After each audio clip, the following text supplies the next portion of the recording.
દર્શક મિત્રો, આપ જોઈ રહ્યા છો કે નડિયાદની અંદર સતત છેલ્લા ગત 3 દિવસથી અતિ ભારે વરસાદને કારણે નડિયાદના જાહેર માર્ગો અને ગરનાળા ભરાઈ જતા વાહન વ્યવહાર ખોરવાઈ ગયો હતો।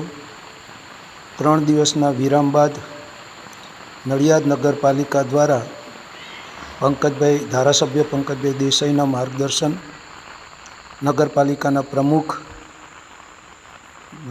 કારોબારી સમિતિના ચેરમેનના નિર્દેશ અનુસાર નડિયાદના ગરનારાઓની આજે સવારે 7 વાગે નડિયાદ નગરપાલિકાના તમામ અધિકારીઓ, જે ગઈકાલે તમે જોયું કે શહેર ગરનારો રાત સુધી કામગીરી ચાલુ કરી અને ખાલી કરાઈ છે, અને આ અતિવૃષ્ટિમાં પાણીના પ્રવાહને વધારે કારણે વૃક્ષો ધરાશાયી થઈ રોડ પર પડ્યા। તેને લીધે અત્યારે ઓછામાં ઓછા 7 ડમ્પર જેટલા વૃક્ષો જે કપાયેલા છે તે ભરાવ્યા છે। તે તમારી સામે જોઈ શકો છો। પાછળ પાણીમાંથી જે ગરનારું ભરેલું હતું તેમાંથી કાદવ કીચડ કઢાઈ અને ગરનારામાંથી લોકો અવર જવર કરે તેવી રીતે પ્રજા માટે ખુલ્લું કરી દીધું છે। જે પૂર્વ અને પશ્ચિમને જે વચ્ચે લોકોને હાલાકીઓ પડતી હતી તે અત્યારેથી બંને બાજુથી પબ્લિક અવર જવર કરે છે, અને આગામી 2 દિવસમાં તમામ ગરનારાઓ, એટલે આજે સાંજ સુધી જ ગરનારા ખાલી થઈ જશે, પણ થોડું પાણી રહી ગયું છે। એ પાણી પત્યા પછી પણ ગરનારામાંથી જે કચરો કાદવ જે છે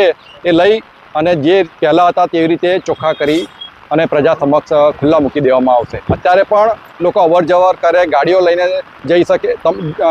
જઈ રહ્યા છે લોકો। સફાઈમાં છેલ્લા 2 દિવસથી જે કચરો, પાણી અને જે રીતે ઝાડ ને બધું તૂટ્યું છે તે લગભગ 40 થી 50 ટન જે કચરો, એટલે કચરો કે જે રેગ્યુલર કચરો તો મારો 100 ટન જેટલો કચરો જ જાય છે ડમ્પિંગ સાઇટ પર, પણ આ ઝાડ ને બધું જે બહુ પ્રકારના તૂટ્યા છે। બધે જ મુખ્ય રસ્તાઓ પર વીજળીના થાંભલાઓ પડ્યા છે ને બધું કટિંગ કરી અને નગરપાલિકાના ફાયર બ્રિગેડ દ્વારા એક રૂટ કટિંગ કરી અને ત્યાર પછી નગરપાલિકાના સાધનો વડે ભરાવાની કામગીરી અવિરત પ્રમાણે ચાલુ છે, અને સાંજના 9 વાગ્યા સુધી પણ આ કામ ચાલુ રહે।